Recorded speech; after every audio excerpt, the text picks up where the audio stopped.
আজকে আমি বলবো যে রাইটিং করার পর এটাকে আমি কিভাবে ম্যাচ করাতে পারি, বা কেউ তো নাই আশেপাশে চেক করে দিবে বা কিছু, রাইট? আমি যেটা করতাম সেটা আমি তোমাদের সেই জিনিসটাই বলতেছি। খুব সুন্দর একটা আইডিয়া, এটাকে অ্যাপ্লাই করার চেষ্টা করো। আইডিয়াটা হচ্ছে এরকম, ধরো তুমি রাইটিংটা করলা, প্রথম কথা হচ্ছে তোমাকে গ্রামার জানতে হবে। সেই গ্রামার জন্য তোমাকে যে জিনিসগুলো আমি বলি অলওয়েজ কি করতে হবে, একেবারে ডিটেলস লিখে রাখো কি কি তোমাকে শিখতে হবে, যাতে করে তুমি ভালো মতো লিখতে পারো। আমি একটু রিলেট করা দেওয়ার চেষ্টা করবো, তারপরে আমি বলবো রাইটিং এর জন্য তুমি কোথা থেকে চেক করতে পারো বা কিভাবে তুমি অ্যাসেস করবা তোমার যে গ্রোথ হচ্ছে কিনা, তুমি যে পারতেছো কিনা, এটা কিভাবে অ্যাসেস করবা, এটা খুব দরকার, রাইট? প্রথম কথা হচ্ছে তোমাকে যেটা করতে হবে সেটা হচ্ছে সেন্টেন্স স্ট্রাকচার। সেন্টেন্স স্ট্রাকচারের ভিতরে তোমাকে সেন্টেন্স কত প্রকার কি করতে হবে না, কারণ সেকেন্ড কথা হচ্ছে যে তোমাকে ইম্পারেটিভ কোয়েশ্চেন, যে আদেশমূলক, do the work, open the door, close the door, মানে ভার্ব দিয়ে শুরু হচ্ছে, আদেশমূলক করো এটা, এই ধরনের জিনিসও কিন্তু আমাদের স্পিকিং ও রাইটিং ও আসে না, এগুলো আমাদের দরকার নেই।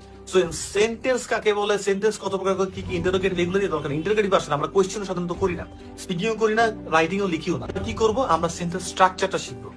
সিম্পল সেন্টেন্সটা কি, কমপ্লেক্স সেন্টেন্সটা কি, তারপরে হচ্ছে গিয়ে কম্পাউন্ড সেন্টেন্সটা কি, আর একটা হচ্ছে কম্পাউন্ড কমপ্লেক্স সেন্টেন্সটা কি।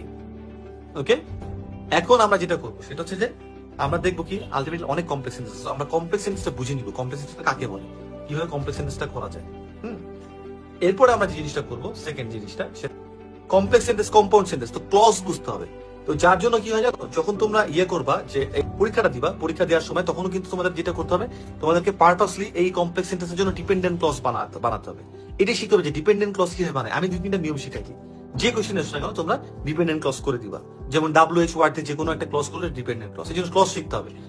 ইফ কন্ডিশনাল দিয়ে, ইফ দিয়ে করলে এটা ডিপেন্ডেন্ট ক্লজ হয়ে যায়, দো অলদো দিয়ে করলে ডিপেন্ডেন্ট ক্লজ হয়ে যায়। যেভাবে দেখুন আমরা কিন্তু এটা বানাইতে পারি, ইজি, সুপার ইজি।